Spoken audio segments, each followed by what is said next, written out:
So Russia is doomed, and there is nothing Vladimir Putin, the Kremlin, or really anybody can do to stop what is about to happen to Russia.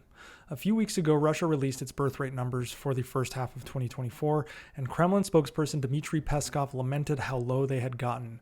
This was a rare display of frustration out of a Kremlin that generally likes to present themselves as having all situations under control.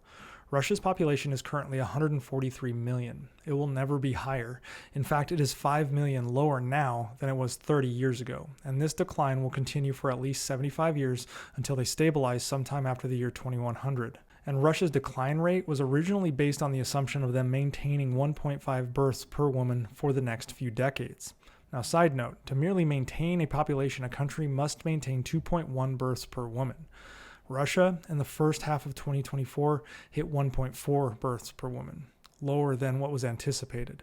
Based on that, Russia is going to lose 400,000 people per year every year until the year 2100 for a total of 31 million people. That is like losing all of the people in the state of Texas and never getting their productivity, their taxes, or their ingenuity back ever again.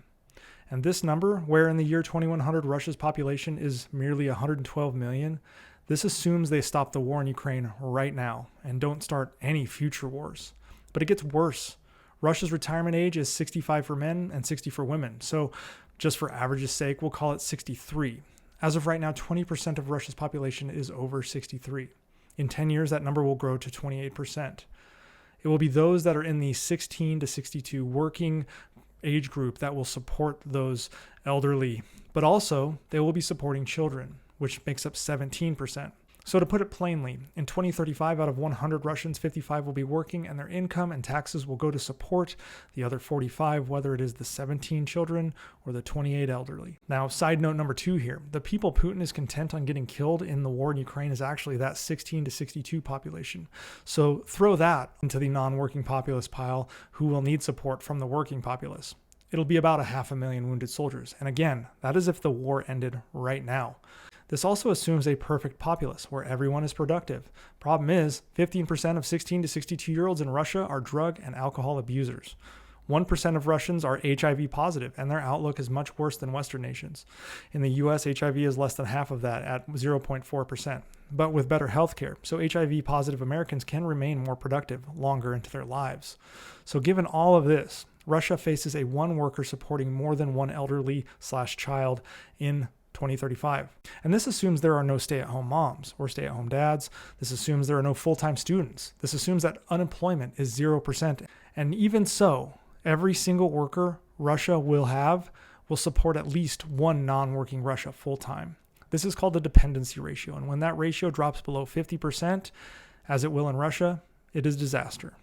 And this isn't in the distant future. This problem starts in 2 years and gets worse over the following 8 years. With fewer workers, Russia's GDP growth will likely stagnate or decline, as economic output is closely tied to the size of the labor force, even in modern countries with modern innovation.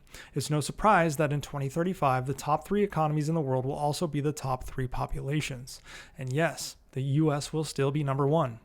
Businesses will clamor for labor, and that'll drive up wages, potentially leading to inflation, especially if productivity does not increase to offset the labor shortages, which it won't, because labor demand will be so massive that why would anyone want to work hard? You can get a job doing anything, and you'll get paid well to do it. This also means, why innovate? Military research and development will suffer. I mean, hell, military ranks themselves will suffer. And as their GDP drops below that of Spain's or becoming roughly the same size as Florida's, you will see Russia's influence disappear. And there is nothing they can do about it. So of course they invaded Ukraine now. They saw this coming. Russia's not stupid. And Putin needed 2 things. He needed a distraction in the present, and he needed a way to secure his legacy for the future before he is remembered as the president that ushered in Russia's doom.